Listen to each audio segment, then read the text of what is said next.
राय आपको RIL पर मिल रही है और डिस्क्लेमर हमारी तरफ से वीरू जी ने दे ही दिया है कि CNBC आवास का प्रबंधन और स्वामित्व रिलायंस इंडस्ट्रीज़ के साथ है।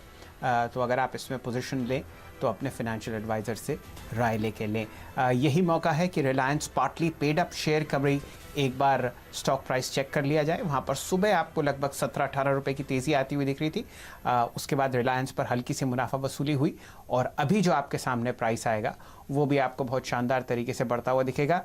याद रखिए पिछले 4 हफ्ते में आपने 314 रुपये का जो राइट सब्सक्राइब किया था वो अब आपको 825 रुपये पर फिलहाल ट्रेड करता हुआ दिख रहा है। इसकी ओवरऑल प्राइस 1257 रुपये है और इसमें अभी सिर्फ एक ही किश्त गई है 314 रुपये 50 पैसे की। एक किश्त 314 रुपये 50 पैसे की बाकी है और आखिरी किश्त 628.50 की आपको देनी है लगभग नवंबर 2021 में।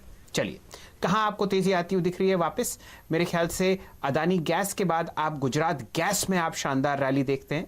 दिन का उच्चतम लेवल आपके सामने 305 रुपये मुझे ट्रेड करता हुआ दिखेगा।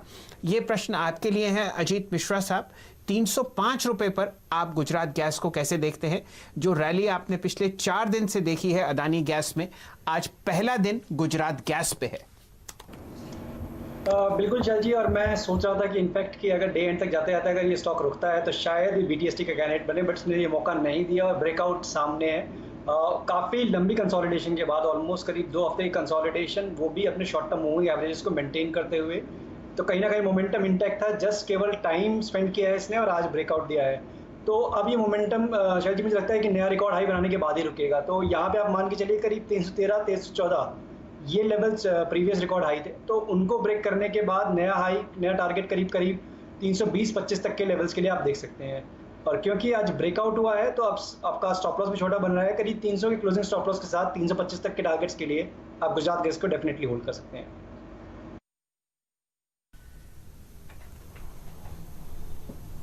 चलिए 306 रुपये 50 पैसे आपके सामने, और जो स्टॉक का ऑल टाइम हाई था वो आपने फरवरी के महीने में लगता हुआ देखा था, जो था 313.80। अगर ये उसके ऊपर जाता है तो आप फिलहाल इसको देखेंगे ब्लू स्काई टेरिटरी में, लेकिन फिलहाल यहाँ पर आपको शानदार तेजी आती हुई दिख रही है। एक बार इंडिसेस पर और नज़र डाल लेते हैं।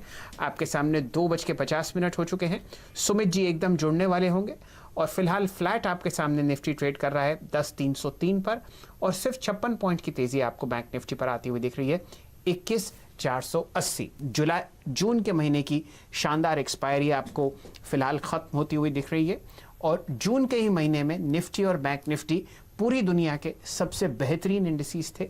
लगभग 16% तेजी आपने निफ्टी में आते हुए देखी और 29% तेजी बैंक निफ्टी में। इसीलिए आपको वीरेंद्र जी कह रहे हैं कि अगले आने वाली जुलाई सीरीज में स्टॉक फ्यूचर्स आपको ज्यादा बेहतर काम करते हुए दिखेंगे बशर्ते कि इंडेक्स फ्यूचर्स पर। वीरेंद्र जी आपकी बारी, सुमित जी से वार्तालाप कीजिए।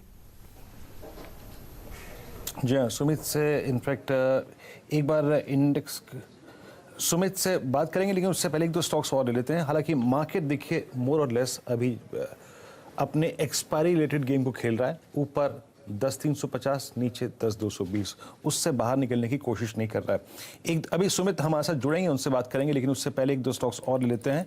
I think look at idea telecom space में ना फ्लैट, बिल्कुल कोई खास एक्टिविटी यहाँ पे नहीं है। अभी ग्रीन टी का है तो मेरे को शायद लगा कि बात करनी चाहिए, लेकिन मैं एक बार फिर से ITC और HUL पे लेके कॉम्बो लेके आइएगा स्क्रीन पे प्लीज़ डायरेक्टर साहब। इनसे नज़र नहीं हट रही है डायरेक्टर साहब, प्लीज़ इनके रोलोवर्स फिगर फायर किया कीजिए। और आपको जान के थोड़ी सी हैरानी होगी कि ITC और HUL के रोलोवर्स इस वक्त with in the entire FMCG सबसे स्ट्रॉन्गेस्ट हैं। जी हाँ, ITC और HUL के। अच्छा, एक बार मुझे भी HUL पर एक थॉट शैल जी ने दिया था कि इसकी आउट ऑफ मनी कॉल पकड़नी चाहिए 2200 की। शैल जी, मेरे ख्याल से इस बार एक बार फिर से वक्त है कि HUL की इस आउट ऑफ मनी कॉल पे फोकस करें। जरा प्लीज़ इसकी 2200 की कॉल का प्रीमियम लेके आइएगा। एग्जैक्टली कितना है उसको देखने की कोशिश करते हैं।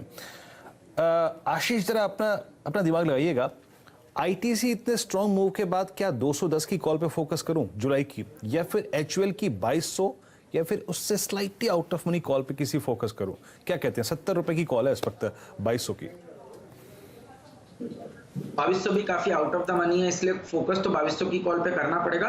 बट मेरे हिसाब से जो आप फरमा रहे हैं, क्योंकि कॉल तभी महंगी है जब कोई ना कोई एक्शन इस सीरीज के अंदर में एफएमसीजी में देखने को मिलेगा, और खासतौर पे एचयूएल और आईटीसी दोनों ही काफी स्ट्रांग नजर आ रहे हैं। तो मेरे हिसाब से बिल्कुल 2200 की कॉल पे फोकस करना चाहिए, 55 रुपए का स्टॉप लॉस रखना चाहिए, और मुझे लगता है 100 रुपए तक के टारगेट्स 2200 की इस कॉल में देखने को मिल सकते हैं। जहां तक कि एचयूएल के लेवल्स का सवाल है, तो मेरे हिसाब से 2135 पे बहुत अच्छा सपोर्ट बना है, और ये स्टॉक 2240 की तरफ बढ़ता हुआ मुझे लगता है इस जुलाई सीरीज के अंदर में देखने को नजर आ सकता है। ओके, तो 2240 का टारगेट अगर आप देखें आशीष का है तो उस ऑप्शन पे नजर रखिएगा। खैर, अब विषय को चेंज करते हैं और सुमित से बात करते हैं नंबर्स पे। आने वाले नंबर्स पे 2 नंबर्स अगर आप देखें, कोल इंडिया, ग्लेनमार्क और आईटीसी। सुमित, नंबर्स की एक्सपेक्टेशन क्या है?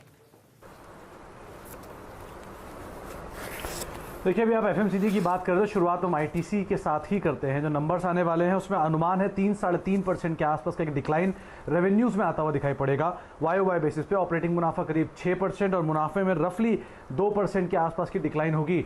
देखिए, इनके बिजनेस में कई ऐसे बिजनेस हैं जो कि कंज्यूमर डिस्क्रिशनरी हैं, और कई ऐसे बिजनेस हैं जिन पे कोविड का मेजर इम्पैक्ट है, जैसे कि होटल, वहाँ पर एक मेजर इम्पैक्ट आने का अनुमान लगाया जा रहा है। इसके अलावा पेपर, एग्री या फिर एफएमसीजी के जो अन्य कारोबार है उसमें भी 1 से लेकर 5% की एक रेवेन्यूज ग्रोथ की बात की जा रही है। सिगरेट वॉल्यूम में -1% की ग्रोथ मार्केट में एनालिस्ट फ्रेटर्निटी मान रही है। तो कुछ भी इससे नीचे की साइड नंबर आता है तो शायद बाजार इस पर रिएक्शन देगा, लेकिन शेयर में लोअर लेवल से कुछ मूव आ चुका है, तो आप इस लिहाज से देखिएगा नंबर हालांकि फ्लैट या सबड्यूट साइड ही आते हुए दिखाई पड़ेंगे।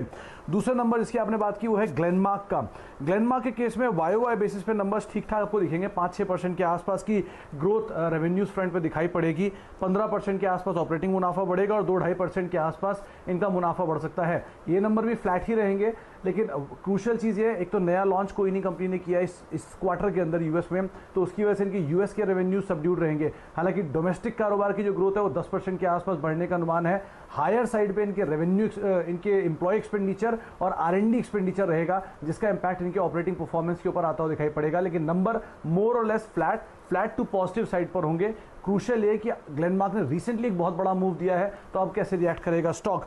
तीसरा और आखिरी नंबर जो है वो है कोल इंडिया का। कोल इंडिया के केस में क्योंकि लॉकडाउन का एक इम्पैक्ट आता हुआ दिखाई पड़ा है इनके नंबर्स पे, तो उसका भी असर इनके आउटपुट के ऊपर रहेगा। इसीलिए आउटपुट और रियलाइजेशन दोनों ही थोड़ा सा नीचे की साइड पे आने का अनुमान है। वाई बेसिस पे 11% इनके रेवेन्यूज टूटने का अनुमान है। 28-29% ऑपरेटिंग मुनाफा टूट सकता है, और 18% के आसपास इनके मुनाफे में एक डिक्लाइन रहने का अनुमान लगाया जा रहा है। खास तौर से जो इनका रियलाइजेशन है वो भी मोर और लेस 7-7.5% के आसपास का एक डिक्लाइन ही दिखा सकता है। तो इसीलिए नंबर ऑपरेटिंग फ्रंट पे भी वीक दिखाई पड़ रहे हैं, और अदरवाइज भी वीक है वाई बेसिस पे। तो कोल इंडिया की वीक नंबर, ग्लेनमार्क के फ्लैट टू पॉजिटिव और आईटीसी के फ्लैट टू नेगेटिव साइड पर नंबर आने का अनुमान बाजार लगा रहा है।